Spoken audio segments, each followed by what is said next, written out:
Assalamualaikum warahmatullahi wabarakatuh. Sobat beriman yang dirahmati Allah. Kali ini kita akan mengambil kisah Asyah binti Zahim, istri Raja Fir'aun, Raja Zalim pada zaman Nabi Musa alaihi salam. Asyah adalah satu dari 4 perempuan mulia yang dijamin masuk surga dan memiliki kedudukan tinggi di mata Allah berkat keteguhan imannya yang patut diteladani, terutama bagi kaum perempuan. Kisah Asyah mempertahankan keimanannya diabadikan Allah dalam Al-Quran. Allah menceritakan kisahnya dalam surah At-Tahrim ayat 11. Dan Allah membuat istri Fir'aun perumpamaan bagi orang-orang yang beriman. Ketika ia berkata, "Ya Allah, bangunkanlah untukku sebuah rumah di sisimu dalam surga, dan selamatkanlah aku dari Fir'aun, dari perbuatannya, dan selamatkanlah aku dari kaum yang zalim." Dalam kitab Uqudul Jen, Syekh Muhammad bin Umar An-Nawawi menceritakan kisah Asyah yang menjadikan tauhid kepada Allah adalah segalanya. Untuk diketahui, Asyah binti Muzahim adalah perempuan Bani Israel keturunan para nabi.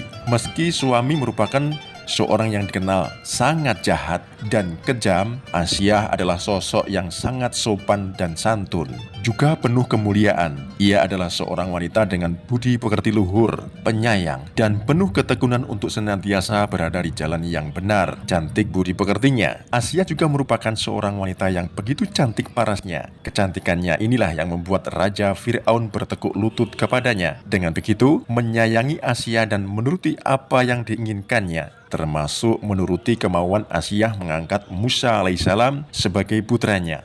Seperti pengantin baru pada umumnya, awal pernikahan menjadi saat-saat yang membahagiakan. Apalagi saat itu Asyah menjadi istri dari seorang raja besar di zamannya. Namun sayang, kebahagiaan tersebut tidak berlangsung lama. Fir'aun mengaku bahwa selain sebagai raja, ia juga merupakan Tuhan dan meminta semua rakyatnya menyembahnya. Apa yang dikatakan Fir'aun tentu saja membuat Asyah berat. Ia juga dipaksa menyembah suaminya sendiri dan mengakui bahwa sang suami adalah Tuhan. Dengan penuh kesabaran, Asyah menuruti permintaan suami walaupun di dalam hatinya ia sangat keberatan, tersiksa dari hari ke hari, bulan ke bulan, hingga tahun ke tahun. Asyah terus bersabar menghadapi sikap buruk suaminya.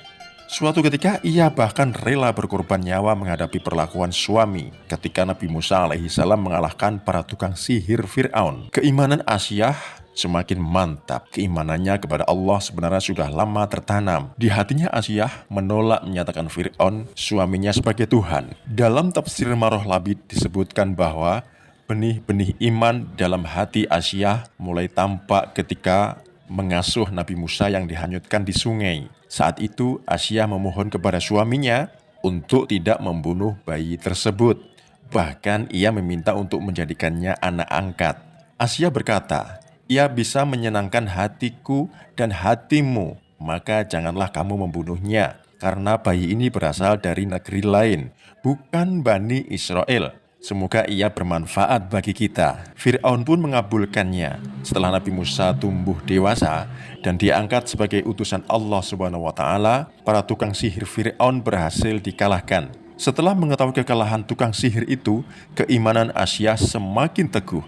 Asyah semakin yakin bahwa ada zat yang menciptakan dan mengatur urusan manusia, bukan Fir'aun suaminya.